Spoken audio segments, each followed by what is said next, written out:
যদি আল্লাহকে রব বলে স্বীকার করি, আমার রব্বুল আলামিন বলেন শুধু স্বীকার করলে হবে না, ওই স্বীকৃতির উপরে টিকে থাকা লাগবে। যদি টিকে থাকতে পারো তাহলে 5টা পুরস্কার। ভয় পেও না, চিন্তা করো না, ওয়াদাকৃত জান্নাতের খবর পেয়ে খুশি হয়ে যাও। ফেরেশতারা তোমাদের দুনিয়া এবং আখিরাতের বন্ধু হিসাবে থাকবে। এমন জান্নাত পাবা যেই জান্নাতে মনে যা চাই তাই পেয়ে যাবা। এবারের ঈদ কেমন কাটলো? এই আলহামদুলিল্লাহ তো আগেই ভালো ছিলাম সেই রকম আলহামদুলিল্লাহ, ঠিক না? আরে ভাই, যেই জনতার ঈদের মাঠে দাঁড়ায়া নামাজ পড়ার জন্য পথের মাঝখানে লোক দাঁড় করায় রাখা হতো যে ইমাম সাহেবরে ধরার জন্য পুলিশ আসতেছে কিনা, কথা কয় না? রমজান মাসের বাজার করতে করতে কাঁচা ঝাল আর তরকারি কিনতে কিনতে পকেট এমন ফাঁকা হয় যে ঈদে মার্কেট করা হয় না। সেই জনগণ এবার এত কিছু পাওয়ার পরে যদি এরম আলহামদুলিল্লাহ কয়, কি মেনে নেওয়া উচিত? বলেন তো, বিগত 53 বছরের ভিতরে এবারের ঈদ একটু আলাদা ভালো হয়েছে না হয়নি? কথা বলে না? এবার ঈদ যাত্রা, কেনাকাটা, দ্রব্যমূল্য সব কিছুতে একটা সুখকর অবস্থা ছিল নাকি ছিল না? তার মানে এই কথা দিয়ে বোঝা যায় নেতৃত্ব যদি সৎ হয় আর নেতৃত্ব যদি ভালো মানুষ হয় তাহলে এদেশটা ভালোভাবে চলতে পারে। সেটা গত 7 মাসে প্রমাণিত হয়েছে।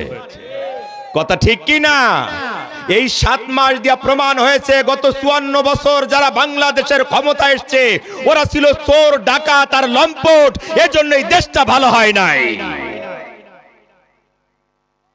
নাহলে এরা 7 মাসে ভালো করতে পারে আর তোমরা 54 বছরে পারো না।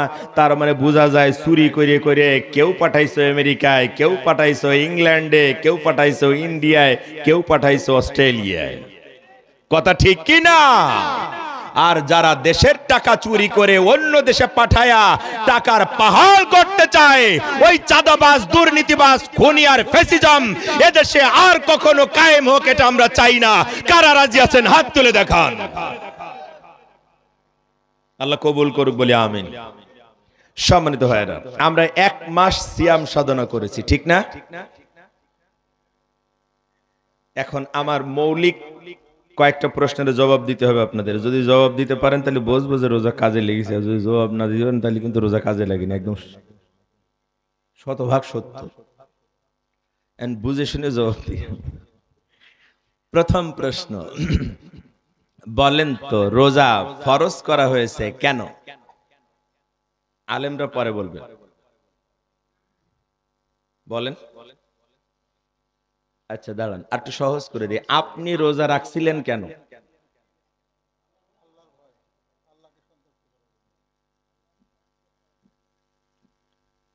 আচ্ছা বলেন তো, উদ্দেশ্যবিহীন কোনো কাজ করলে সেই কাজের কোনো মূল্য হয়?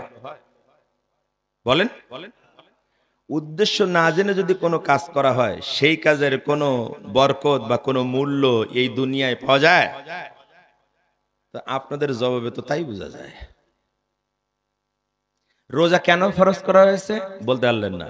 আপনি কেন রোজা রেখেছেন বলতেছেন আল্লাহর ভয়ে, তাই বললেন তো, আল্লাহর সন্তুষ্টির জন্য। তার মানে বোঝা যায় রোজা আপনি বোঝেন নাই, রোজার যে দাবি তা পূরণ করে আপনি রোজা রাখেন নাই, এটা প্রমাণিত।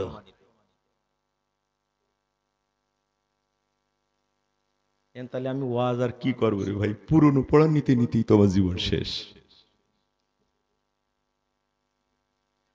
তাহলে প্রশ্ন, রোজা কেন ফরজ করা হয়েছে?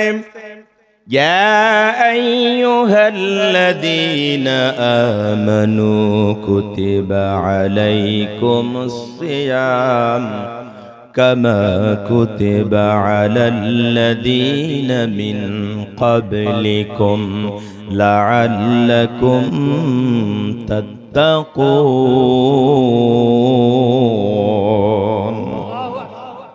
সূরাতুল বাকারা 183 নম্বর আয়াত। আল্লাহ বললেন, ও ঈমানদারেরা, তোমাদের উপরে আমি রোজা ফরজ করে দিয়েছি যেভাবে তোমাদের পূর্ববর্তীদের উপরে ফরজ করেছিলাম, আশা করা যায় যে তোমরা মুত্তাকি হবে। তাহলে রোজা কেন ফরজ করা হয়েছে? আমি বলে দিলাম তাও যদি না করেন তাহলে কি করে হয়? রোজা ফরজ করা হয়েছে কেন? মুত্তাকি হওয়ার জন্য। রোজা ফরজ করা হয়েছে কেন? মুত্তাকি হওয়ার জন্য। বলেন তো নামাজ ফরজ করা হয়েছে কেন? ভাই, আমাদের ইমানিয়াতের দুর্বলতা যে কত বেশি মারাত্মক সেটা বুঝতেছেন তো? আল্লাহ প্রত্যেকটা ফরজের পিছনে একটা করে কেন রেখেছেন? যতগুলো ফরজ আপনার উপরে আল্লাহ রাব্বুল আলামিন দিয়েছেন, সবগুলো ফরজের ব্যাপারে একটা করে কেন আছে। তার মানে এই ফরজ করার পিছনে আল্লাহর একটা উদ্দেশ্য আছে, একটা কারণ আছে। যেমন রোজা ফরজ করার পিছনে কারণ হচ্ছে আপনাকে মুত্তাকি বানানো। রোজার মাধ্যমে আপনি মুত্তাকি হবেন, সেজন্য রোজা ফরজ করা হয়েছে। আপনি রোজা রেখেছেন কেন? এই প্রশ্নের জবাব হচ্ছে আমি মুত্তাকি হওয়ার জন্য সিয়াম পালন করেছি, রোজা রেখেছি। কথা বোঝা যায়? নামাজ ফরজ করা হয়েছে সব রকমের অশ্লীলতার পাপাচার থেকে ফিরিয়ে রাখার জন্য, কিন্তু আমরা তাও জানি না।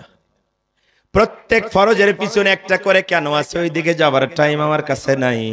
আপনাদের সামনে যে প্রশ্ন ছিল, প্রথম প্রশ্ন, রোজা কেন ফরজ করা হয়েছে, রোজা কেন রেখেছেন, তার উত্তর এবার দেন। বলেন, রোজা ফরজ করা হয়েছে কেন? রোজা রাখছেন কেন? এইবারের প্রশ্ন বলা যাচ্ছে না, কারণ ও তো পাস হয়ে গেছে। আমি তো ওই উদ্দেশ্যে রাখি নাই রোজা। কেন রে ভাই, আপনি এত দুনিয়া পাগল হয়ে গেছেন কেন? সারা মাস প্রত্যেকটা জুমায়, ইফতারিতে, তারাবিতে, পাল্লি সাহারিতেও উলামায়ে কিরাম এই আয়াতটা বারবার বলেছেন, এটার ব্যাখ্যা করেছেন। আপনি গুরুত্ব দিয়ে শোনেন নাই, আপনার শোনার সময়ই ছিল না। তা লাভ হইল কি তাহলে? 2 নম্বর প্রশ্ন, বলেন তো মুত্তাকি কাকে বলে?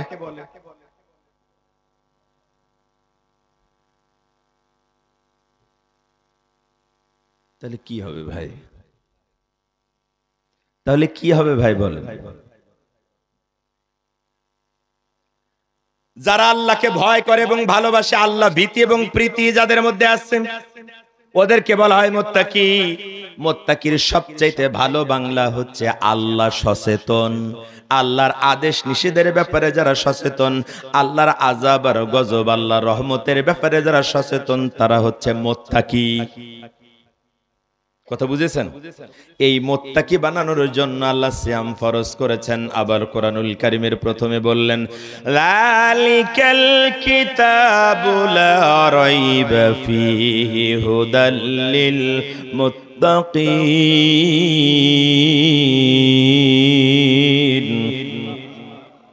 আল্লাহ বললেন এই কোরআনের ভিতরে কোনো সন্দেহ নাই, আর এই কোরআন হেদায়েত দেবে তাদের যারা মুত্তাকি। তার মানে এই যে কোরআনের আলোচনা শুনতে এসেছেন, এই কোরআনুল কারীম থেকে যদি হেদায়েত পেতে হয়, তাহলে আপনার প্রাথমিক গুণ হচ্ছে আপনাকে মুত্তাকি হওয়া লাগবে। আর রোজা ফরজ করা হয়েছে সেই মুত্তাকি বানানোর জন্য। রব্বুল আলামিন কোরআনুল কারীমের অন্য জায়গায় বলেন, ইন্নাল্লাযীনা ইউহিব্বুল মুত্তাকিন। আল্লাহ বলেন নিশ্চয় আমি মুত্তাকিদেরকে ভালোবাসি। আল্লাহ ভালোবাসেন কাদেরকে? রোজা ফরজ করা হয়েছে কি জন্য? কোরআন হেদায়েত দেবে কাদের? তো আপনি কই তাহলে তার মধ্যে? এখন 3 নম্বর প্রশ্ন, মুত্তাকির গুণ কয়টা? কয়টা গুণ অর্জন করলে পরে মুত্তাকি হওয়া যায়? বলেন, কে বলতে পারবেন? মুত্তাকির গুণ কয়টা এবং কি কি, এটা যে বলতে পারবেন আমি নগদ পুরস্কার দেবো এখনই। কে পারবেন সাহস করে হাত তোলেন। আলেমরা বাদে। অ্যান্সার মি এনিওয়ান, যে কেউ একজন জবাব দেন। এই হচ্ছে আমাদের অবস্থা। একটা মাস সিয়াম সাধনা করা হলো যে জন্য, একটা মাস বৈধ খাবার বৈধ পানীয় ছেড়ে দিলাম যে জন্য, একটা মাস বৈধ স্ত্রীকে ব্যবহার করলাম না নির্ধারিত সময়ের ভিতরে যে জন্য, সেই আসল জিনিসটাই জানি না। তো জানি না যেহেতু, তাহলে অর্জন করার তো কোনো সম্ভাবনা নাই। ঠিক বললাম না ভুল বললাম? আমার কাছে ওই আলোচনা করার টাইম নেই, শুধু এতটুকুন বলি, 8টা গুণ আছে যার, তাকে বলা হয় মুত্তাকি। আল্লাহ রাব্বুল আলামিন কোরআনুল কারীমে মুত্তাকির গুণাবলী বলেছেন 8টা। কয়টা? সূরাতুল বাকারার প্রথম 5 আয়াতে বলেছেন 5টা। কয়টা? আর সূরাতুল বাকারার 177 নম্বর আয়াতে বলেছেন 10টা। তাহলে কয়টা হলো? কয়টা? কিন্তু আসলে 15টা না। সূরাতুল বাকারার প্রথম 5 আয়াত আর সূরাতুল বাকারার 177 নম্বর আয়াত, এই দুই জায়গা থেকে এক জায়গায় করলে আপনার গুণ দাঁড়াবে মোট 8টা। কয়টা? এই 8টা গুণ আছে যার, সে হচ্ছে মুত্তাকি। ওই মুত্তাকি বানানোর জন্য রোজা ফরজ করা হয়েছে। ওই মুত্তাকিরাই কোরআন থেকে হেদায়েত পাবে, আর ওই মুত্তাকিদেরকে আমার আল্লাহ ভালোবাসে। কি সেই 8টা গুণ? সেই 8টা গুণ হচ্ছে অদৃশ্য বিষয়ের উপরে বিশ্বাস স্থাপন করা, সালাত কায়েম করা, আল্লাহর দেয়া সম্পদ থেকে আল্লাহর রাস্তায় ব্যয় করা, কোরআন এবং অন্য আসমানি কিতাবকে বিশ্বাস স্থাপন করা, কোরআনকে মেনে চলা। 5 নম্বর আখিরাতের উপরে বিশ্বাস স্থাপন করা। 6 নম্বর হচ্ছে যাকাত আদায় করা। 7 নম্বর হচ্ছে ওয়াদা রক্ষা করা। 8 নম্বর হচ্ছে ধৈর্য ধারণ করা, বিশেষ করে হক বাতিলের লড়াইয়ে ধৈর্য ধরে হকের উপরে টিকে থাকা। এই 8টা গুণ আছে যার, সে হচ্ছে মুত্তাকি। আর এই মুত্তাকি বানানোর জন্যই রোজা ফরজ করা হয়েছে। কথা বোঝেন আমার? মুত্তাকি কাকে বলে? হযরত ওমর ফারুক রাদিয়াল্লাহু তাআলা আনহু হযরত উবাই ইবনে কাব রাদিয়াল্লাহু আনহু কে বললেন, ভাই কাব, এই মুত্তাকির ব্যাখ্যা আপনি কি করবেন? হযরত ওমর ফারুক কোরআনের হাফেজ ছিলেন। সুবহানাল্লাহ বলেন। ওমর ফারুক কি কোরআনের এই আয়াতের ব্যাখ্যা জানতেন না? কথা বললেন না? জানতেন, কিন্তু মুত্তাকি এমন একটা গুরুত্বপূর্ণ বিষয়, এই মুত্তাকির অন্যরা কি ব্যাখ্যা করে, অন্যরা কিভাবে বোঝে, ওটা জানার জন্য প্রশ্ন করেছেন। হযরত কাব একজন বড় মুফাসসির ছিলেন, হাফেজে কোরআন ছিলেন। হযরত কাব রাদিয়াল্লাহু আনহুর কাছে বললেন, ভাই কাব, এই তাকওয়ার ব্যাখ্যা আপনি কি করবেন? তাকওয়া কাকে বলে, মুত্তাকি কাকে বলে? হযরতে কাব রাদিয়াল্লাহু আনহু জবাব না দিয়া উল্টো প্রশ্ন করলেন আমিরুল মুমিনিন। হযরতে ওমর ফারুক তখন খলিফা, রাষ্ট্রের প্রধান।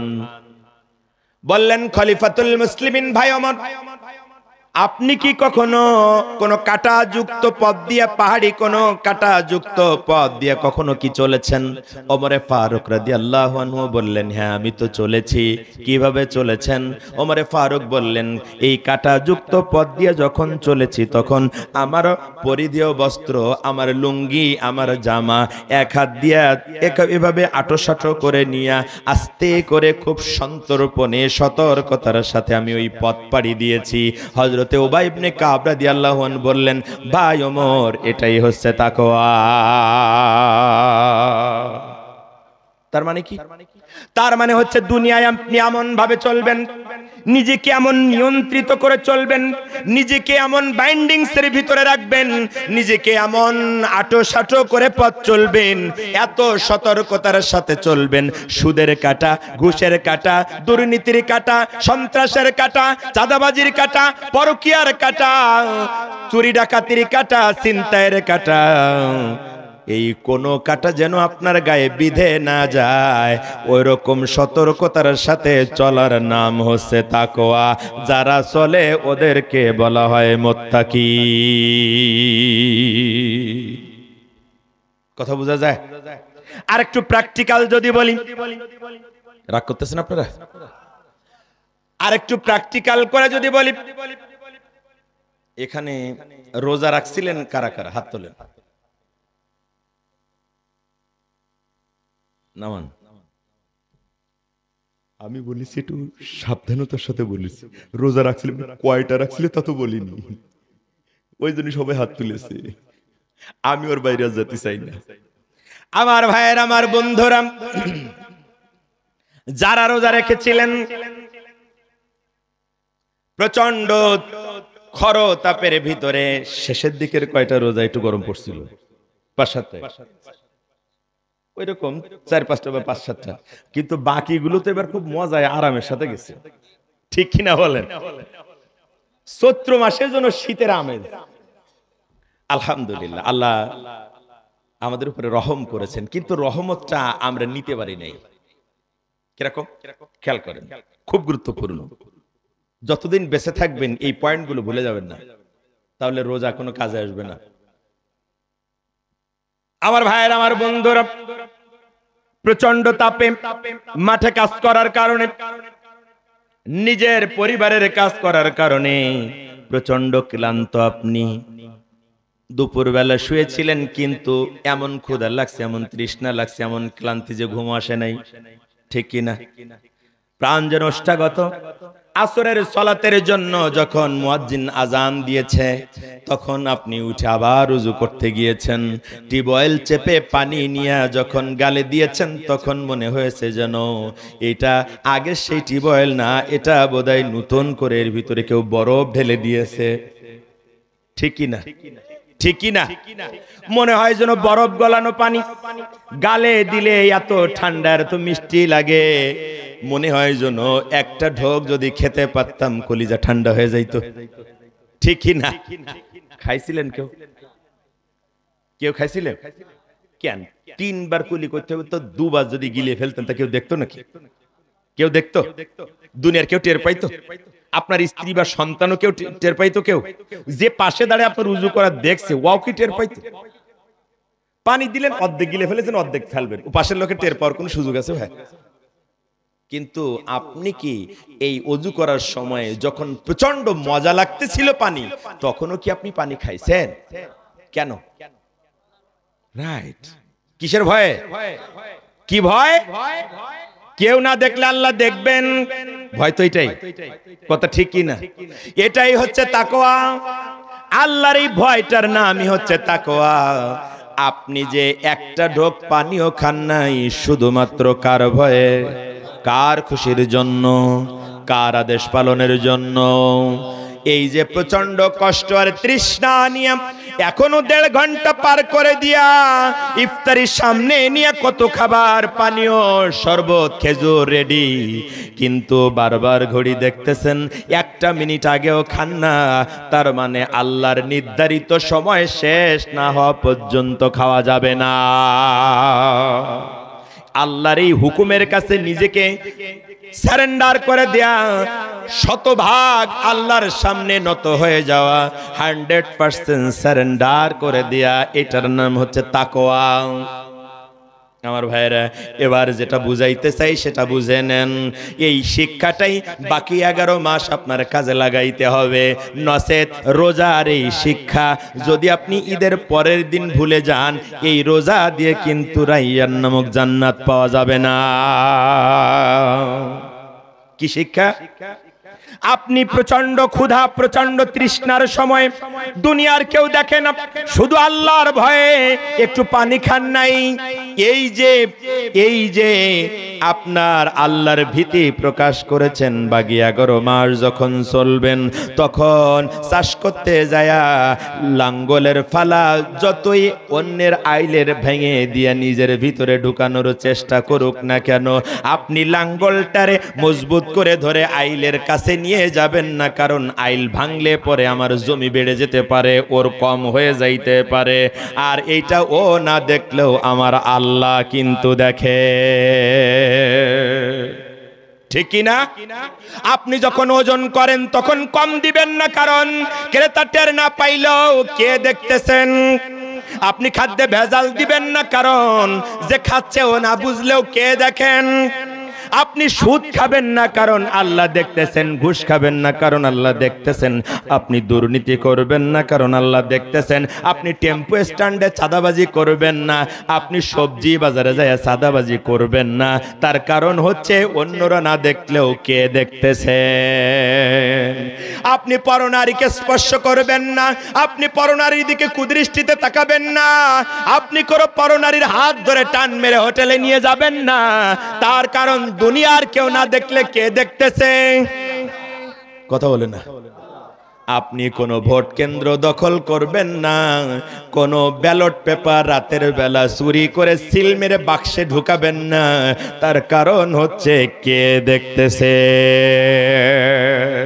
এটার নাম তাকওয়া, এটার নাম তাকওয়ার শিক্ষা, এটাই প্র্যাকটিস করার নাম তাকওয়ার উপরে টিকে থাকা। কথা বোঝা যায়? কথা বোঝা যায়?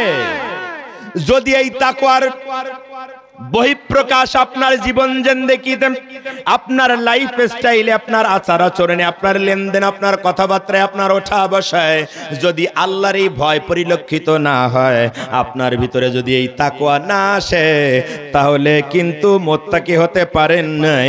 30 দিন এই না খেয়ে থাকাটা কিন্তু উপবাস হবে। ওই কথাও বলেছেন মুহাম্মদুর রাসূলুল্লাহ সাল্লাল্লাহু আলাইহি সাল্লাম। আল্লাহ রাসূল বলেছেন যে মিথ্যা কথার কাজ ছেড়ে দিতে পারলো না, ওর উপোস করে থাকায় আল্লাহর কিছু আসে যায় না। কথা বোঝা যায়? এখন রমজান সম্পর্কে আমার শেষ প্রশ্ন, ওয়াজ করবেন কখন? এইটাই গুরুত্বপূর্ণ ওয়াজ, ঠিক কি না? রমজান সম্পর্কে আমার শেষ প্রশ্ন আপনাদের কাছে, বলবো? হ্যাঁ বলবো? হুজুর যে বিপদে আগে ফেলাইছেন এখন আবার বলেন বললি তো আরেকবার বিপদে পড়া লাগে, ঠিক না? তো সাহস করে বলতেছেন না, সাহস করে বলা দরকার। বলেন তো রমজান আমাদের জন্য রহমতের না ধ্বংসের? আবার বলতেছি, একটু হিসাব করে জবাব দেন। রমজান আমাদের জন্য রহমতের না ধ্বংসের?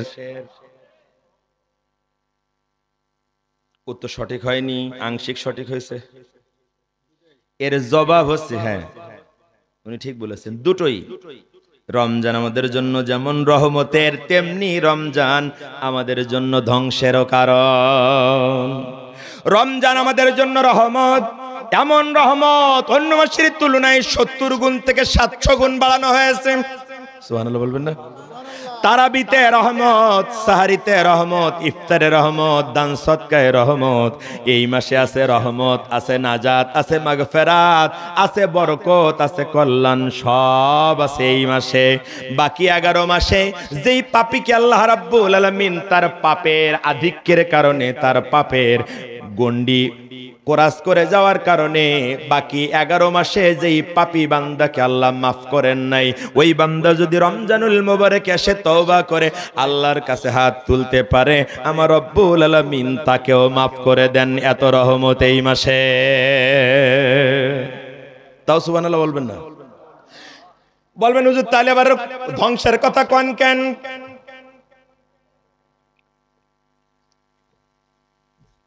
ধ্বংসের কথা আমি বলি না। এই মাস যেমন রহমতের, তেমনি ধ্বংসের কথা বলেছেন মুহাম্মদুর রাসূলুল্লাহ সাল্লাল্লাহু আলাইহি ওয়াসাল্লাম।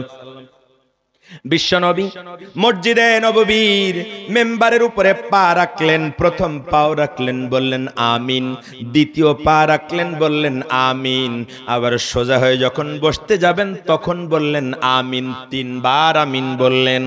বিশ্বনবীর খুতবা দেওয়ার সিঁড়িতে ওঠার সময় এর আগে এরকম আমিন বলার কোনো রেওয়াজ, কোনো আমল সাহাবায়ে কেরাম দেখেন নাই।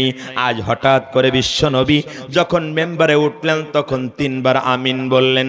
বিশ্বনবী বক্তব্য দিলেন, খুতবা দিলেন, সালাত আদায় হয়ে গেল, কিন্তু সাহাবায়ে কেরাম চলে যান না, বসে আছেন সবাই। বিশ্বনবী নামাজ শেষ করে সাহাবায়ে কেরামের দিকে তাকায়া বুঝলেন কেউ চলে যায় না, তার কারণ হচ্ছে আজকের আমিন বলার কারণ জানতে চায়। বিশ্বনবী বললেন, সাহাবীরা আজকে খুতবার শুরুতে মেম্বারে দাঁড়ানোর সময় যে আমিন বলেছি তিনবার, তার কারণ জানার জন্য বসে আছো নাকি? সাহাবায়ে কেরাম বললেন, ইয়া রাসূলুল্লাহ, ইয়া হাবিবাল্লাহ, আমরা ওজন্যই বসে আছি।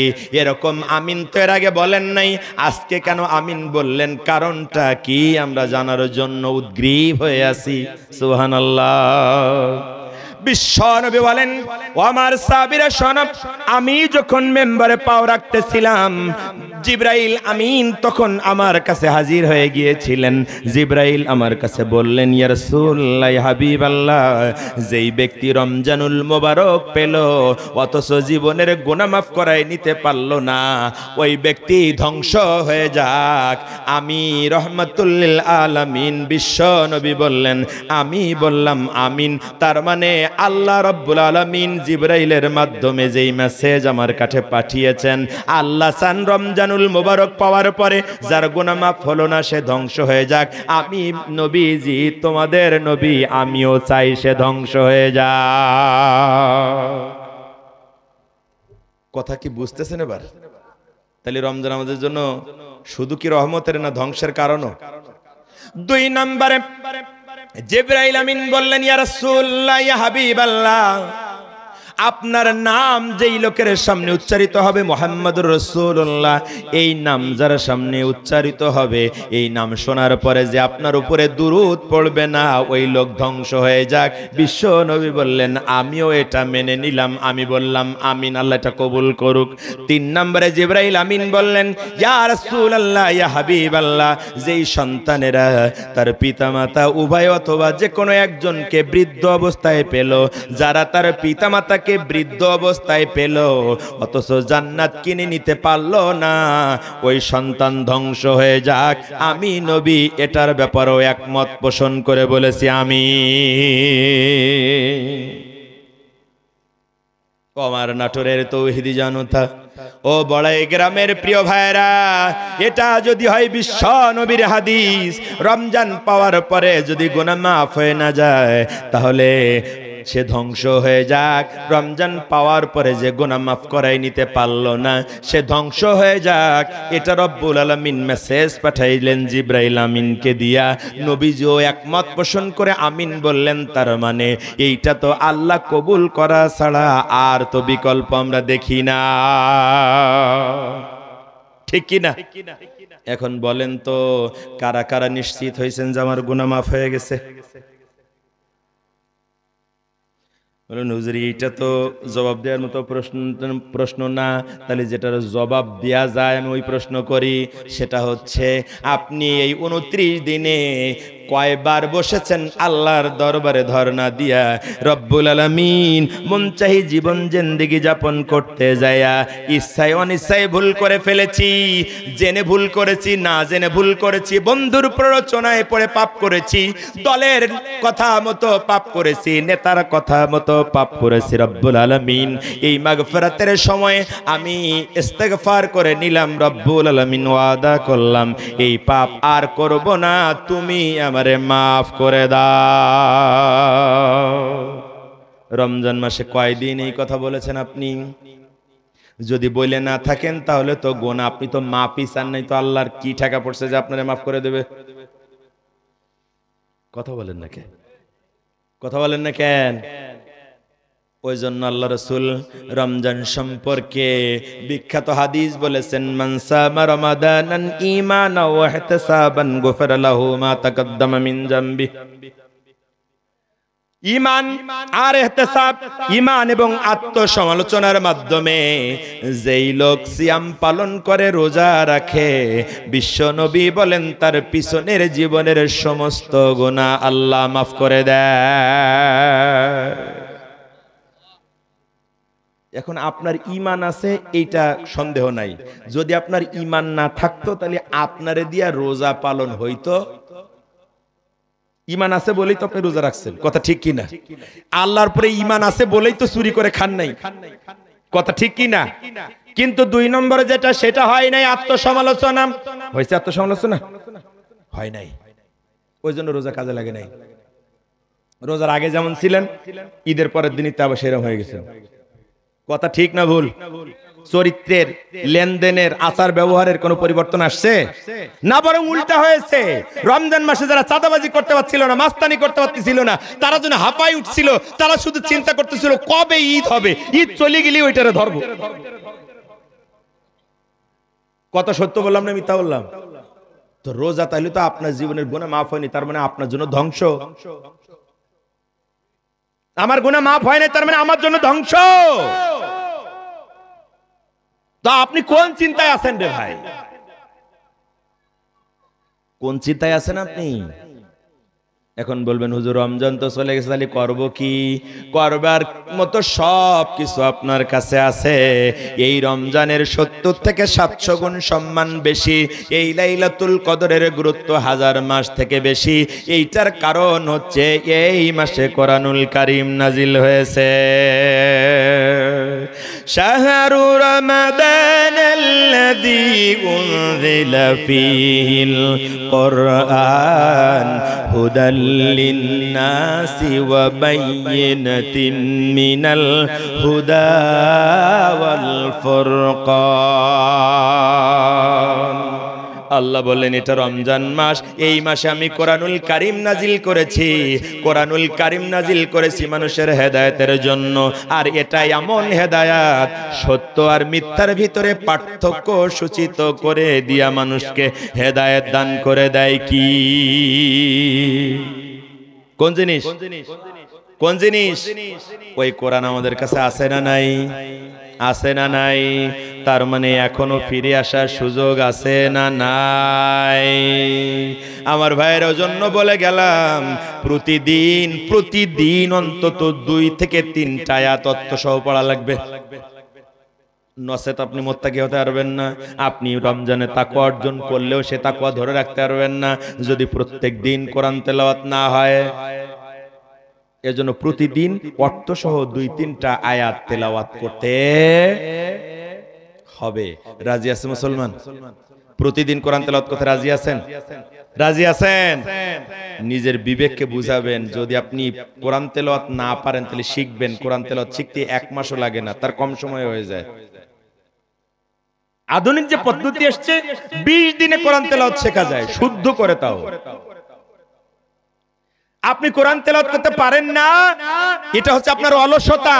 কারণ কোন বীজ বপন করলে রসুন 10 মণ করে হবে ওটা তো ভালো জানেন। কোন পানি দেয়া লাগবে, কোন সার দেয়া লাগবে, কখন বীজ দেয়া লাগবে জানেন না? জানেন না? ধানে কখন কি দেয়া লাগবে জানেন না? জানেন না?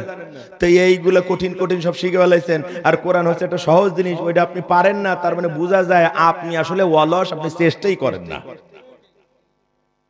আপনি 1 মাস চেষ্টা করে তারপরে আমার কাছে এসে কবেন যে আমি পারি না। রাজি আছি মুসলমান? কেন কোরআন পড়তে হবে? তার কারণ হচ্ছে কোরআন আপনার জন্য সংবিধান। কে বানিয়েছেন? কে সংবিধান বানিয়েছেন? সংবিধান যদি আপনি না মানেন তাহলে আপনাকে কি বলা হয়? দেশদ্রোহী। দেশের সংবিধান যদি আপনি না মানেন তাহলে আপনি কি? দেশদ্রোহী, রাষ্ট্রদ্রোহীর মামলা হবে আপনার নামে। তো আপনি যদি কোরআন না জানেন তাহলে আপনি তো আর মুসলমান থাকতে পারেন না, আপনি হয়ে যান অস্বীকারী, তার মানে কাফের। ঠিক না ভুল? কেন কোরআন জানতে হবে? কারণ কোরআনে অনেক কথা আছে। কি আছে? চলেন আমরা সেই কোরআনের একটা আয়াত দিয়ে আলোচনা করি। আমি আরো কিছুক্ষণ কথা বলবো, আপনারা কি বসবেন? বসবেন? আমার ভাইয়ের, আমার বন্ধুরা পড়েন। আজকের আলোচনায় যাই। আউযু বিল্লাহি মিনাশ শাইতানির শাইতানির রাজিম। বিসমিল্লাহির রহমানির রহিম। বিতাড়িত মরদুদ শয়তানের ওয়াসওয়াসা থেকে পানা চাই। পরম করুণাময় দয়ালু দাতা আল্লাহর নামে শুরু করছি। ইন্নাল্লাযীনা ক্বালু রাব্বুনাল্লাহু সুম্মাস্তাকামু তাতানাজ্জালু আলাইহিমুল মালাইকা। আল্লাহ রাব্বুল আলামিন বলেন, নিশ্চিতভাবে যারা বলে আল্লাহ আমার রব, সুম্মাস্তাকামু, আর এই রবের স্বীকৃতির উপরে যারা টিকে থাকে, অনড় থাকে, অবিচল থাকে, স্থান থাকে, ইস্তেকামাত থাকে, তাতানাজ্জালু আলাইহিমুল মালাইকা, ওদের কাছে আমি আল্লাহর পক্ষ থেকে ফেরেশতা নাজিল হয়ে যায়। ফেরেশতা শুধু নাজিল হয়ে যায় না, ফেরেশতা এসে বলে আল্লাহ তাখাফু ওয়ালা তাহজানু وأبشروا بالجنة التي كنتم توعدون। ফেরেশতা এসে বলে আল্লাহর বান্দা ভয় পেও না, চিন্তা করো না, ওই জান্নাতের খবর পেয়ে খুশি হয়ে যাও যার ওয়াদা তোমার সঙ্গে করা হয়েছে। ফেরেশতা এখানে শেষ করে না কথা, আলোচনার পয়েন্ট কিন্তু দুইটা। কয়টা?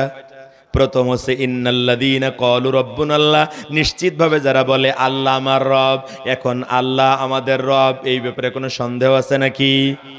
কিন্তু মূল জায়গায় আমাদের ওয়াজানা, সেটা হচ্ছে আল্লাহ কেন আমাদের রব। জানি না আল্লাহ কেন আমাদের রব, কিভাবে তিনি আমাদের রব, কোন গুণের কারণে তিনি আমাদের রব। এটা হচ্ছে 1 নম্বর পয়েন্ট। 2 নম্বর পয়েন্ট, শুধু আল্লাহকে রব বলে স্বীকার করাই যথেষ্ট নয়, ওই স্বীকৃতির উপরে টিকে থাকা লাগবে, ওটাই আসল কাজ। আর যারা আল্লাহকে রব বলে স্বীকার করে ওই স্বীকৃতির উপরে যারা টিকে থাকে, আল্লাহ রাব্বুল আলামিন বলেন আমি ওদের কাছে ফেরেশতা নাজিল করে দেই। ফেরেশতা নাজিল হয় ওই সময়ে যখন তাকে প্রচণ্ড ভয় দেখানো হয়, যখন সে প্রচণ্ড দুশ্চিন্তায় পড়ে যায়, সাহায্য করার মতো, পাশে দাঁড়ানোর মতো যখন তার কেউ থাকে না, ওই সময় আমি তার কাছে ফেরেশতা নাজিল করে দেই। আর ওর ভয় আর চিন্তা দূর করার জন্য ফেরেশতা ওর কাছে হাজির হইয়া বলে আল্লাহর বান্দা আল্লাহ তাখাফু ওয়ালা তাহজান, ও আল্লাহর বান্দা ভয় করো না, চিন্তা করো না।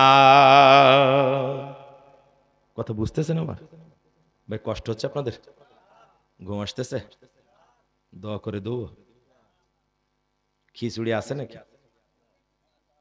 নেই?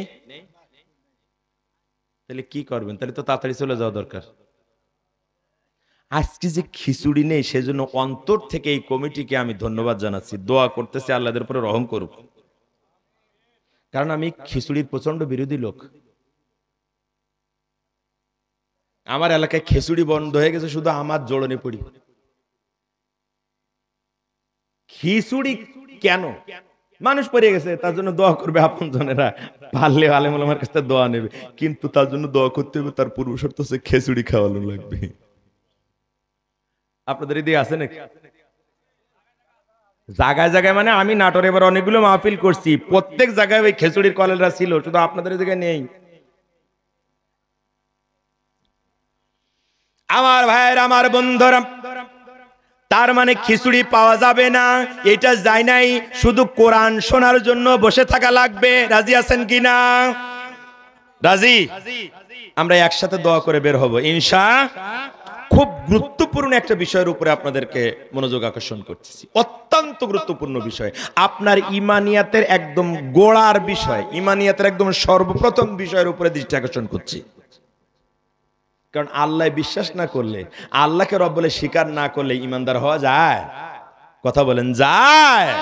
এখন আমার সেই গোড়ার কথায় আমি ঠিক আছি না ওই জায়গায় আমার এদিক সেদিক হয়ে গেছে, ওইটাই জানার বিষয়। আজগবি কেচ্ছা কাহিনী কখনো বলি না, চিন্তা আছে, পরিকল্পনা আছে, বলবো না। আল্লাহ তৌফিক দিক, বলি আমিন। কারণ গলায় সুর আল্লাহ একেবারে কম দেয় নেই। কানে আঙ্গুল দিয়া যদি আজগবি এক কান কেচ্ছা আমি এখন শুরু করে দেই, আপনারা কানতে বাধ্য হবেন আধা ঘন্টার মধ্যে। ওই যোগ্যতা আল্লাহ দিয়েছেন, কিন্তু ওতে কোনো লাভ নেই। এমন কান্তি কান্তি বাড়ি যাবেন, যাইয়া শুধু বলবেন হুজুর খুব ভালো ওয়াজ করেছে, চোখের পানি বের হয়ে গেছে। কি ওয়াজ করিস তা জানি নে, ওদের কোনো কাজেও লাগে না। যে ওজনে কম সেই ওজনে কম, যে খাদ্যে ভেজাল সেই খাদ্যে ভেজাল, যেই পরকিয়া সেই পরকিয়া, যেই লুচ্ছমি সেই লুচ্ছমি, সেই আইল ঠেলা সেই ফাঁকি দেওয়া সব থাকে। কথা কয় না? ওই জন্য প্রথমে আগে একটু সাইজ করে নিছি, বাকি সাইজ এখন হবে। আমার ভাইয়ের, আমার বন্ধুরা খেয়াল করেন, রব্বুল আলামিন বলেন যারা আমাকে রব বলে স্বীকার করে তার উপরে টিকে থাকবে, ওরা ওরা এমন এক পরিবেশের মুখোমুখি হবে। খেয়াল করেন, আপনি যদি বলেন আল্লাহ আমার রব, আর এই রবের স্বীকৃতির উপরে যদি আপনি টিকে থাকতে চান, তাহলে এই টিকে থাকাটা মামুলি কোনো ব্যাপার নয়, এটা সাধারণ কোনো ব্যাপার নয়, এটা ভয়ঙ্কর একটা ব্যাপার, এটা কঠিন একটা ব্যাপার, এটা চিন্তনীয় একটা ব্যাপার। ওজন্যই পরবর্তী কথা ফেরেশতা নাজিল হইয়া বলে, আল্লাহর বান্দা ভয় পাইও না, চিন্তা করো না। তার মানে রবের স্বীকৃতির উপরে টিকে থাকতে গেলে, দুনিয়ায় যারা রুবুবিয়তের দাবিদার, দুনিয়ায় যারা রবের দাবিদার, ওই দুনিয়ার রবের আপনাকে ভয় দেখাবে, প্রচন্ড ভয়। দুনিয়ার ওই রবের আপনাকে প্রচন্ড চিন্তায় ফেলে দেবে।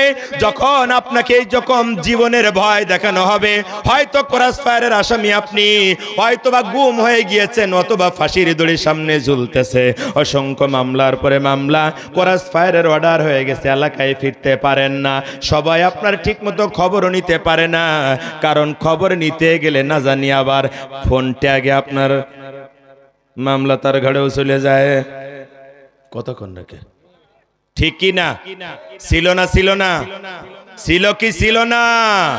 ওই খুনি, ওই ফ্যাসিস্ট, ওই জঘন্য ইতরগুলোকে নতুন করে আবার পুনর্বাসনের চিন্তা করা হচ্ছে। আমরা সাবধান বাণী উচ্চারণ করতে চাই, যারা নির্বিচারে আলেম ওলামাদের উপর অত্যাচার করেছে, জুলুম করেছে, যারা নির্বিচারে গুলি করে মানুষ হত্যা করেছে, ওই খুনি ফ্যাসিজমকে যদি নতুন করে বাংলার জমিনে কেউ আবার প্রতিষ্ঠিত করতে চায়, ওদের যে পরিণতি হয়েছে তোমাদের একই পরিণতি হবে। কথা ঠিক কি না?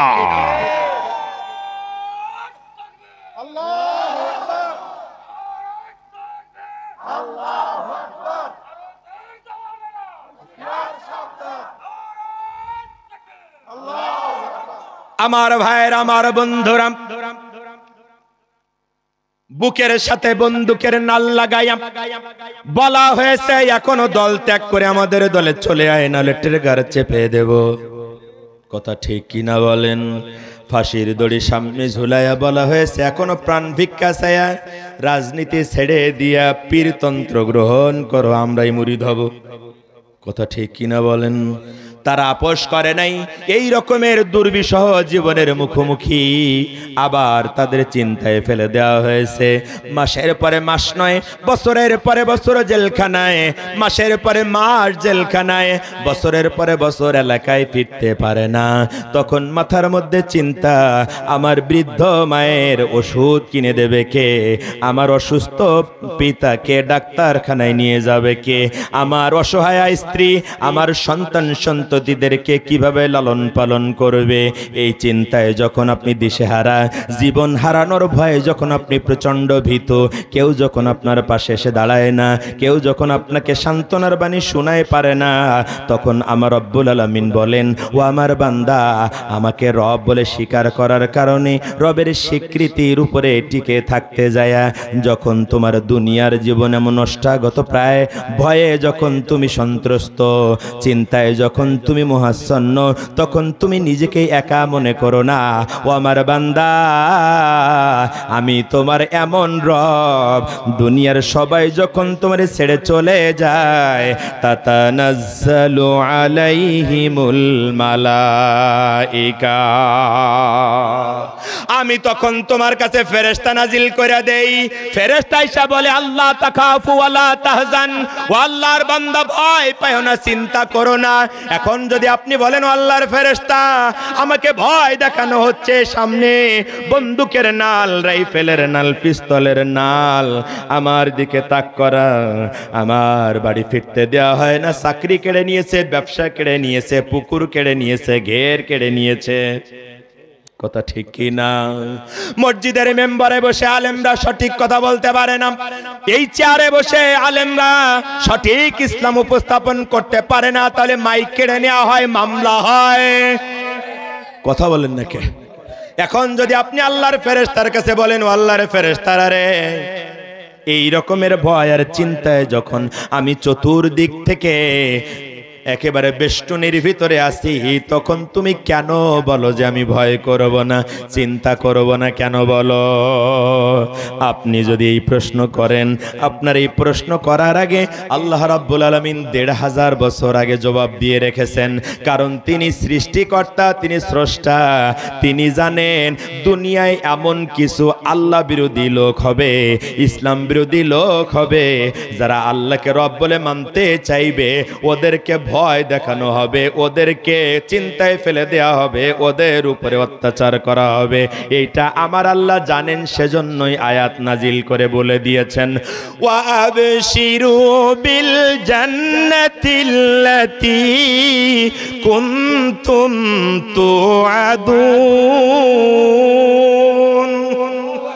ও আল্লাহর বান্দা, এই জন্য ভয় করবা না, এই জন্য চিন্তা করবা না, তার কারণ হচ্ছে তোমার সঙ্গে জান্নাতের ওয়াদা করা হয়েছে। তার মানে কি? তার মানে হচ্ছে যেহেতু তোমার সঙ্গে জান্নাতের ওয়াদা করা হয়েছে, সেজন্য ভয় করো না, সেজন্য চিন্তা করো না। তার মানে এই কথা দিয়ে বোঝা যায়, আপনার এই ভয়ের অবস্থা আসার আগে, এই চিন্তার অবস্থা আসার আগে আল্লাহ আপনার জন্য জান্নাতের ওয়াদা করেছেন, ঠিক কি না? এখন আল্লাহ যদি জান্নাতের ওয়াদা করে থাকেন, তাহলে কোথায় সে ওয়াদা করেছেন? কোথায় সে ওয়াদা করছেন? কোথায়? দিল্লিতে না ঢাকায়? কোথায় ওয়াদা করছেন? কোথায় কোথায়? কোরআনের কোন জায়গায়? কয় হুজুর তা কইতে পারবো না, টিসিবি আর অন্য অন্য ভিজিবি, ভিজিডি, ভিজিএফ এর কার্ড নিয়ে মারামারি করায় ব্যস্ত, কোরআন পড়ার টাইম নেই, হুজুরা পালি পড়ে বেড়ান গে। কথা ঠিক কিনা? ও ভাই, প্রয়োজনটা আপনার, আপনাকেই পড়তে হবে, কারণ কিয়ামতের দিন আপনার জীবনের জন্য আপনাকেই জবাব দিতে হবে। কথা ঠিক না বল আমার ভাইয়েরা? তাহলে তাফসিরের এই হচ্ছে তাফসিরের মজা। আল্লাহ বলেন ওয়াদাকৃত জান্নাতের খবর পেয়ে খুশি হয়ে যায়। এখন আল্লাহ যে ওয়াদা করেছেন, তো কোথায় করেছেন? কোন শর্ত আছে সেই ওয়াদা, না মাগনা জান্নাতের ওয়াদা করেছেন আল্লাহ? ওইটা জানতে হবে। তাহলে আর একটা আয়াত জানতে হবে, কোরআনের আর এক জায়গা থেকে এটার ব্যাখ্যা নিয়ে আসতে হবে। এটার নাম হচ্ছে তাফসির। এটাই হচ্ছে তাফসিরের মজা। কথা ঠিক কিনা? আল্লাহ রাব্বুল আলামিন কোরআনুল কারীমের 9 নম্বর সূরা তাওবার 111 নম্বর আয়াতে বলছেন, ইন্নাল্লাহা আশতারা মিনাল মুমিনিনা আনফুসাহুম ওয়া আমওয়ালাহুম বিআন্না লাহুমুল জান্নাহ। আরো জোরে আল্লাহু আকবার। আল্লাহ রাব্বুল আলামিন বলেন, আমি নিশ্চিতভাবে আমার ইমানদারের জান আর মাল কিনে নিয়েছি, বিআন্না লাহুমুল জান্নাহ, বিনিময় আমি তার জান্নাত দান করব। কে ওয়াদা করেছে? তাহলে আপনার জান্নাত পাওয়ার জন্য কয় কাজ করা লাগবে? কয়টা? কি কি? জান আর মাল বিক্রি করা লাগবে কার কাছে? কথা কয় না। আপনার জান আর আপনার মাল আল্লাহর কাছে বিক্রি করা লাগবে। আপনার মাল আর আপনার জান যখন আল্লাহর কাছে বিক্রি করে দেন, আমার রব্বুল আলামিন বলেন, বিআন্না লাহুমুল জান্নাহ, তুমি যে জান আর মাল বিক্রি করে দিলে, বিনিময় আমি তোমার জান্নাত দান করে দিলাম। কথা বুঝতেছেন? বলবেন হুজুর এই তো ওয়াদা পাইলাম, কিন্তু আগের আলোচনার সাথে এইটার যোগসূত্রিতা কোথায়? যোগসূত্রিতা হচ্ছে আল্লাহ আগেই ওয়াদা করে রেখেছেন, বান্দা যখন প্রয়োজন হবে জীবন দেওয়ার, তখন জীবন দেবে ইসলামের জন্য। যখন প্রয়োজন হবে সম্পদ দেওয়ার ইসলামের জন্য, তখন সম্পদ দেবে। তোমার জীবন আর সম্পদ যদি আল্লাহর জন্য, ইসলামের জন্য ব্যয় করো, তাহলে এর বিনিময়ে আমি জান্নাত দান করব। আজকে যখন এইটা করতে যায় আপনার উপরে হামলার পরে হামলা, মামলার উপরে মামলা যখন হয়ে যায়, প্রচণ্ড ভয়ে যখন আপনি তটস্থ, প্রচণ্ড চিন্তায় যখন আপনি দিশেহারা, তখন ফেরেশতা এসে নতুন কোনো কথা বলে না, পুরনো ওই কথাটারে মনে করায় দেয়।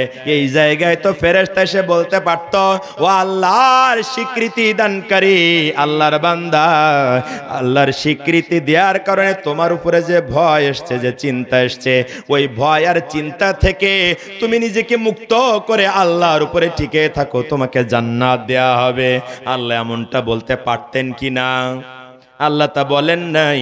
আল্লাহ বলেছেন, ওয়া আবশিরু বিল জান্নাতিল্লাতী কুনতুম তুআদুন, ওই জান্নাতের খবর পেয়ে খুশি হয়ে যাও যেই জান্নাতের ওয়াদা তোমার সঙ্গে করা হয়েছে।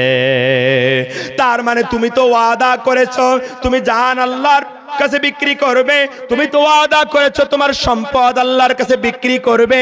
আজকে যখন তোমার জীবনের ভয় দেখানো হয়, আজকে যখন তোমার সম্পদের চিন্তায় যখন তুমি চিন্তিত, তখন ফেরেশতা এসে বলে, আল্লাহর বান্দা, তোমার জীবন নিয়ে তুমি কেন ভয় পাইতেছো?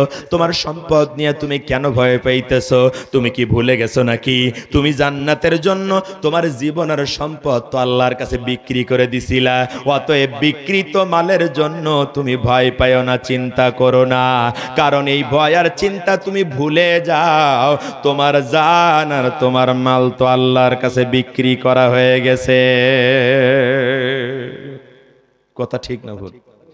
এবার মাথার মধ্যে আরেক চিন্তা, আমি এমন বিপদে, আমার বন্ধু তো কোনোদিন আমার খবর নিল না, আমার পাশে এসে সাহায্য করলো না। ঠিক কি না? হয় না এমনটা মনে মাঝে মাঝে? হয় কি না?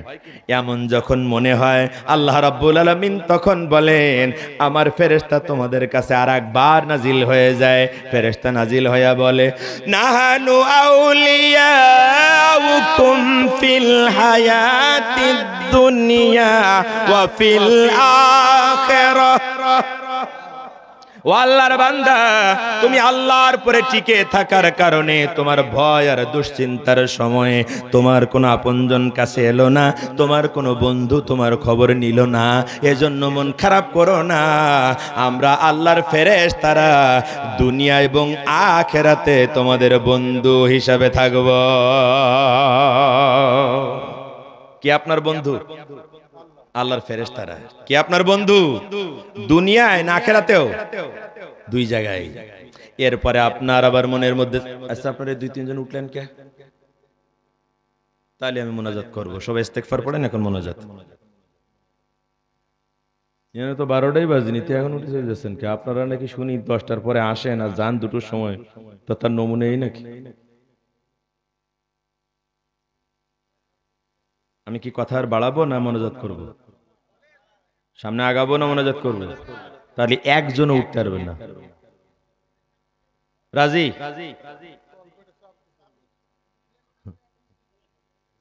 হ্যাঁ, দু একজন গেলে এখনই চলে যাক। আমরা অনুমতি দিলাম 30 সেকেন্ড সময়, যারা যারা উঠবেন এখনই ওঠেন। যাবেন না তো? এরপরে যদি কেউ ওঠে টাইনি বসাবেন, মনে থাকবে কথা। হ্যাঁ, আমরা কিন্তু দুরকমই পারি। ক্ষমতার থেকে যারা নামতে চায় না ওদেরকে আমরা টাইনিয়ে নামাই, আর যারা ক্ষমতায় থেকে ভালো কাজ করে ওদের যারা টাইনিয়ে নামাতে চায় আমরা ওদের বিরুদ্ধে নামতে রাজি। কথা ঠিক কি না? আমার ভাইয়ের, আমার বন্ধুরা খেয়াল করেন, আমি আর লম্বা আলোচনা করব না, বেশিক্ষণ কথা আমি আর বাড়াইতে চাই না। একটু খেয়াল করেন, মৌলিক হক টুকুন আদায় করে আমি মোনাজাতে যেতে চাই ইনশাআল্লাহ। ফেরেশতারা বলে, বন্ধুর কথা ভাইব না, আমরা ফেরেশতারা দুনিয়া এবং আখিরাতে তোমাদের বন্ধু হয়ে থাকব। এখন আপনার মন খারাপ, রব্বুল আলামিন ইসলামী আন্দোলন করতে যায়া, একামতে দিনের কাজ করতে যায়া কিছু পাইলাম না। ওই যে টিনের বেড়ার, টিনের চালের একটা ঘর আর ভাঙ্গা একটা সাইকেল, আর তো কিছু জুটলো না কপালে। কথা ঠিক কি না? অথচ মাত্র 10 বছরের ব্যবধানে যেই লোকটা ঈদের সময় আমার কাছ থেকে টাকা হাওলাত না করলে ওর বাচ্চারা জামা কিনতে পারতো না, সেই লোকটা 10 বছরের ব্যবধানে আজকে বাড়ির মালিক, গাড়ির মালিক, টাকার মালিক। অথচ ব্যবসাও করিনি, অথচ চাকরিও করিনি, এমনি টাকার মালিক হয়ে গেছে। মনে হয় যেন যে নেশি ওর টাকা দিয়ে গেছে। আছে না নাই? এখনো এরকম 2-4 জন পাবলিক পাওয়া যাচ্ছে না? যাচ্ছে না? কথা বলেন না কেন? তাহলে ওদের সাথে তো তোমাদের পার্থক্য খুঁজে পাওয়া যায় না। এই চুরি ডাকাতি ছিনতাই এগুলো অব্যাহত থাকার জন্য তো 2000 ছাত্র জনতা জীবন দেয় নাই। বি কেয়ারফুল, সাবধান হয়ে যাও। ওদেরকে যখন ক্ষমা করে নাই, ওদের পথ যারা ধরবে তাদেরকে যে ছাত্র জনতা ক্ষমা করবে এরকম আশা করাটা বোকামি, ঠিক কি না? আমার ভাইয়ের, আমার বন্ধুরা খেয়াল করেন, ওই পাতি নেতার ডুপ্লেক্স বিল্ডিং আর ওর গাড়ি দেখে আপনার মন খারাপ। যে জায়গায় যায় চামচারা এসে ফুলের মালা গলায় দেয়, কথা কয় না। এখন আপনি সামনে বসে মন খারাপ, এত কষ্ট করে রোজা রাখলাম, আল্লাহ তোমার উপর রহম করুক, এতক্ষণ পরে তুমি যে বুঝতে পেরেছো, একটু চা খাবো।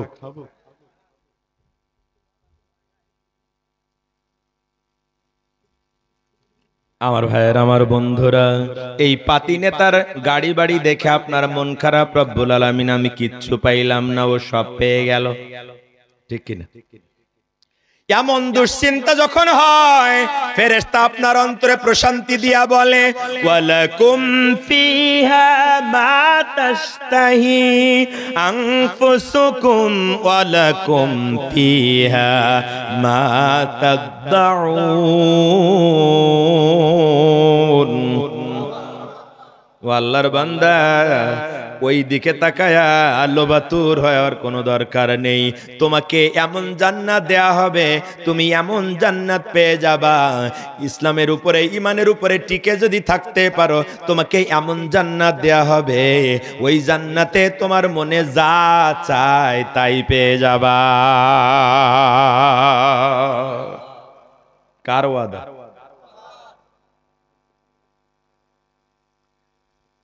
এই ওয়াদা আল্লাহ রাব্বুল আলামিন করেছেন 41 নম্বর সূরা, সূরা হামিম সেজদার 30 থেকে 32 নম্বর আয়াত পর্যন্ত। 3টা আয়াত আপনাদের সামনে বলেছি। কথা কি বুঝতেছেন আমার ভাইয়েরা? তাহলে আমরা এখানে কি বুঝলাম? আমি যদি আল্লাহকে রব বলে স্বীকার করি, সেই স্বীকৃতির উপরে যদি টিকে থাকতে পারি, আল্লাহ পুরস্কার দেবেন 5টা। ফেরেশতা নাজিল করে ফেরেশতা বলবে, ভয় পেও না, চিন্তা করো না, ওয়াদাকৃত জান্নাতের খবর পেয়ে খুশি হয়ে যাও। আমরা ফেরেশতারা দুনিয়া এবং আখিরাতে তোমাদের বন্ধু হিসেবে থাকব। এমন জান্নাত পাবা, ওই জান্নাতে তোমার মনে যা চায় তাই পেয়ে যাবা।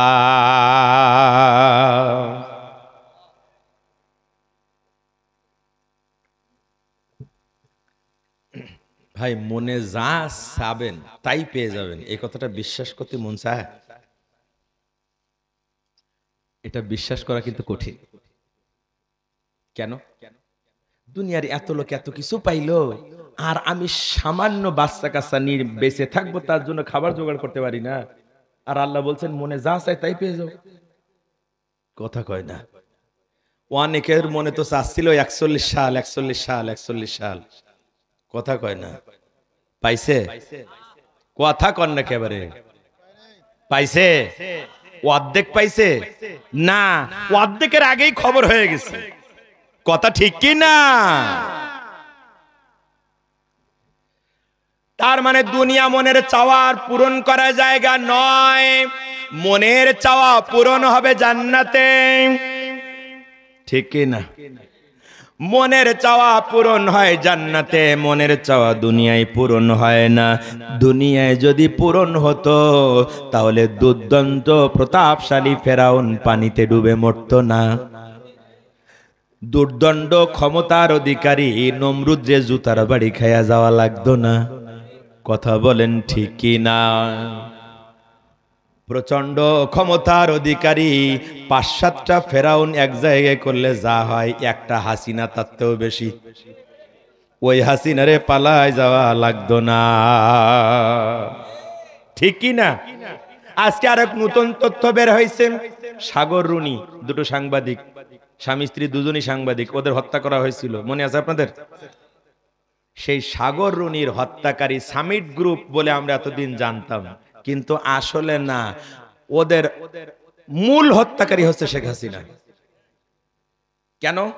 কারণ এই বিডিআর বিদ্রোহের সময় যে 57 জন অফিসার মারা গিয়েছিল, ওই 57 জন অফিসারকে ইচ্ছা করে খুন করা হয়েছিল। সেইখানের কিছু অডিও ক্লিপ এবং কিছু ভিডিও ক্লিপ এদের কাছে হাজির হয়েছিল। এরা গোপনে একটা স্টুডিওকে দিয়েছিল যে কয়েকটা সিডি বানায় দাও, বিভিন্ন জায়গায় রাখি প্রমাণটা। কিন্তু যে বেটা কাছে দিছে কপি বানাইতে, ও বেটা শুনে দেখে যে বেকায়দা, এই কাম করলি তো যদি কোনোদিন ধরা খায় তাহলে আমার জীবন আগে যাবে। ও এক এমপিরে ফোন করছে, সে জানাইছে প্রধানমন্ত্রীরে, প্রধানমন্ত্রী বলছে ওইটাও যায় বন্ধ কর, তার 1 সপ্তাহের মধ্যে সাগররুনি নাই। সরাসরি হাসিনার নির্দেশে তাদেরকে হত্যা করা হয়েছে। মানুষ কত জঘন্য হলে পরে এই কাম করতে পারে? দয়া মায়া এগুলো তো মেয়েদের বেশি হয় না? আমরা এতদিন শুনে আসছি তো মেয়েদের দয়া মায়া একটু বেশি, ঠিক কি না? কিন্তু হাসিনা ইতিহাস উল্টো করে দিয়েছে। দয়া মায়া বলে যে কোনো জিনিস আছে এইটা ওর ভিতরে ছিল না। মেজর বজলুর রশিদের বুকের উপরে পা দিয়া নিজে তরবারি দিয়ে ওরা জবাই করছে ফাঁসির আগে। কত বড় নিকৃষ্ট মানসিকতার, জঘন্য মানসিকতার হলে কেমন করা যায়? কথা ঠিক কি না? মোদি পালায় বেড়াচ্ছিল ইউনূসের সাথে দেখা করবে না, কিন্তু বিপদে পড়ে দেখা করে এখন বিপদ আরো বাড়ছে। কয় হাসিনারে ফেরত দাও, তিস্তার পানি দাও। বাংলাদেশের যতগুলো ন্যায্য দাবি ছিল গত 54 বছরে বাংলাদেশে যারা ক্ষমতা এসছে তারা কোনোদিন একটা দাবিও শক্তভাবে ভারতের কাছে করতে পারে নাই। 54 বছরে কেউ করতে পারে নাই। সেই ইতিহাস ম্লান করে দিয়ে গতকালকে ইউনূস সাহেব বাংলাদেশের যতগুলো অধিকার আছে সবগুলোর কথা মোদির সামনে সরাসরি বলেছে। মোদি এখন দেখতেছে কেন যে দেখা করলাম, হাসিনারে কি ফেরত দেওয়া যায়? এতদিনের স্বামী স্ত্রী সম্পর্ক। এ ভাই, স্বামী স্ত্রী সম্পর্ক এই কথাকে আমরা বলছি না ওদের নেতারা বলছে? ওদের পররাষ্ট্রমন্ত্রী বলছিল না?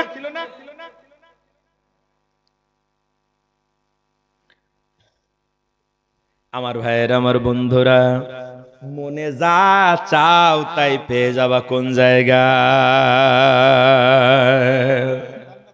হ্যাঁ, এখন তো কিছু লোক দেখতেছি ওলট পালট করে দে মা, লুটে পুটে খায়। এই মনের চাওয়াও পূরণ হবে না, কারণ মনের চাওয়া পূরণ হওয়ার জায়গা কোথায়? বিশ্ব নবী যখন বললেন ও সাহাবীরা এমন জান্নাত পাবা, ওই জান্নাতে তোমার মনে যা চায় তাই পেয়ে যাবা। সুবহানাল্লাহ কোন?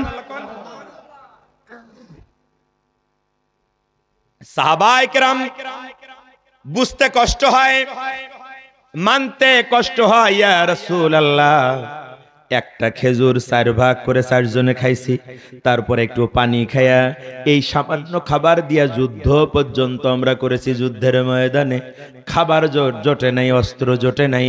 আপনি বলতেছেন এমন জান্নাত আল্লাহ দিবেন যেখানে মনে যা চাই তাই পেয়ে যাব।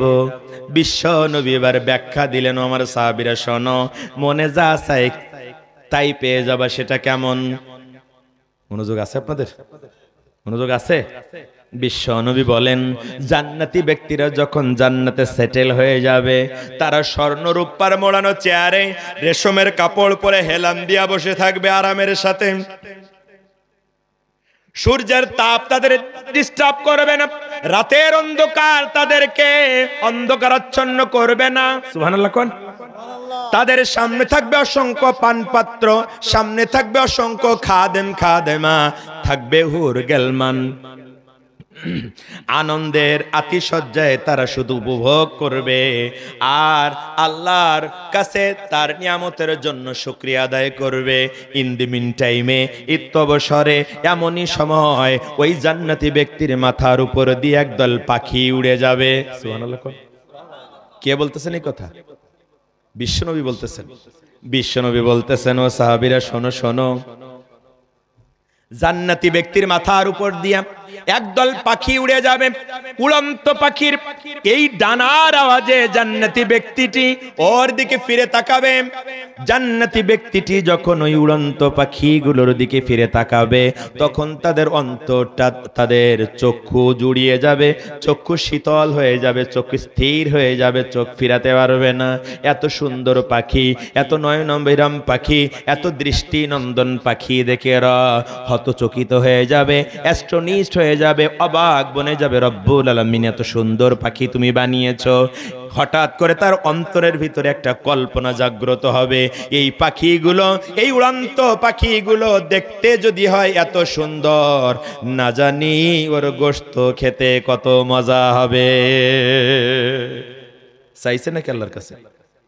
বলছে নাকি আল্লাহ খাবো? বলছে নাকি? কল্পনা হয়েছে কোথায়? অন্তরে কল্পনা, না জানি কত মজা। বিশ্ব নবী বলেন, ও সাহাবীরা শোনো শোনো, জান্নাতি ব্যক্তির অন্তরে যখন এই কল্পনা আসবে, না জানি ওর গোশত খেতে কত মজা, এই কল্পনা আসার সাথে সাথে মনের চাওয়া এমন ভাবে পূরণ হয়ে যাবে, বিশ্ব নবী বলেন ওই উড়ন্ত পাখিটা ভোনা হইয়া জান্নাতি ব্যক্তির ঠোঁটের কাছে হাজির হইয়া যাবে।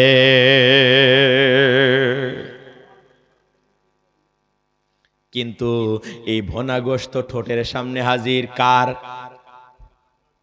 কার? কিন্তু জান্নাতি ব্যক্তিরা খুব আরাম প্রিয় হবে। কথা বুঝতেছেন?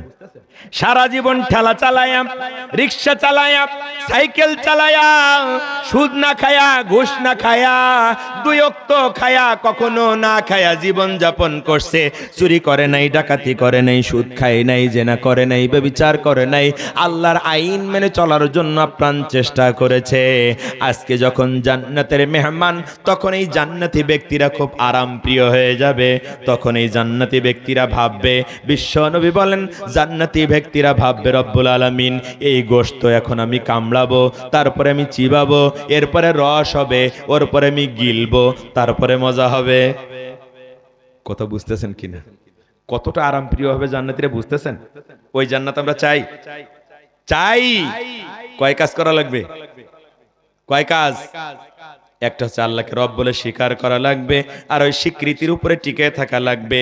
আর ওই জান্নাতে যাওয়ার জন্য আপনার জীবন আর আপনার সম্পদ আল্লাহর কাছে বিক্রি করা লাগবে। কথা বুঝতেছেন? জান্নাতি ব্যক্তিরা যখন মনে করবে রব্বুল আলামিন কখন কামড়াবো, চিবাবো, রস হবে, তারপরে মজা, এই চিন্তা ওর অন্তরে আসার সাথে সাথে বিশ্ব নবী বলেন এই ভোনা গোশতটারে আল্লাহ সুপ বানায়া, তরল বানায়া, ওর জিহ্বার উপর দিয়ে গলা দিয়া ওর পেটে ঢুকায়া ওর কলিজা ঠান্ডা করে দেবে।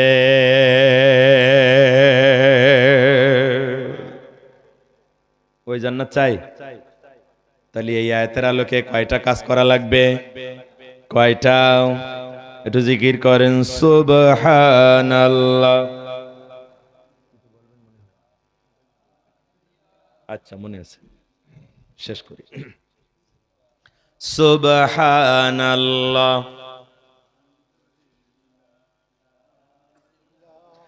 সুবহানাল্লাহ,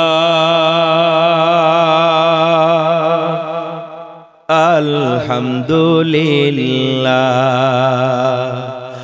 লা ইলাহা ইল্লাল্লাহ, সুবহানাল্লাহ, আলহামদুলিল্লাহ, লা ইলাহা ইল্লাল্লাহ। তুমি বাঁচাও, তুমি মারো, অবিরত ক্ষমা করো, ধরার যেজন তাকেই ধরো, ধরার যেজন তাকেই ধরো, তোমার মুঠোয় সবই আল্লাহ, সুবহানাল্লাহ, আলহামদুলিল্লাহ, লা ইলাহা ইল্লাল্লাহ। আমার ভাইয়ের, আমার বন্ধুরা, আলোচনার একেবারে শেষ বেলায় এখন আসেন একটু সংক্ষেপে মূল কথাটা যাই না নেই। যদি আল্লাহকে রব বলে স্বীকার করি, আমার রব্বুল আলামিন বলেন শুধু স্বীকার করলে হবে না, ওই স্বীকৃতির উপরে টিকে থাকা লাগবে। যদি টিকে থাকতে পারো তাহলে 5টা পুরস্কার, ভয় পেও না, চিন্তা করো না, ওয়াদাকৃত জান্নাতের খবর পেয়ে খুশি হয়ে যাও। ফেরেশতারা তোমাদের দুনিয়া এবং আখিরাতের বন্ধু হিসাবে থাকবে। এমন জান্নাত পাবা যেই জান্নাতে মনে যা চাই তাই পেয়ে যাবা। আমি আর মাত্র কয়েক মিনিটে আলোচনাটা শেষ করতে চাই। আপনাদের কষ্ট হচ্ছে নাকি? ভাই উঠবেন না, একজন উঠেছেন, কেন উঠলেন আবার?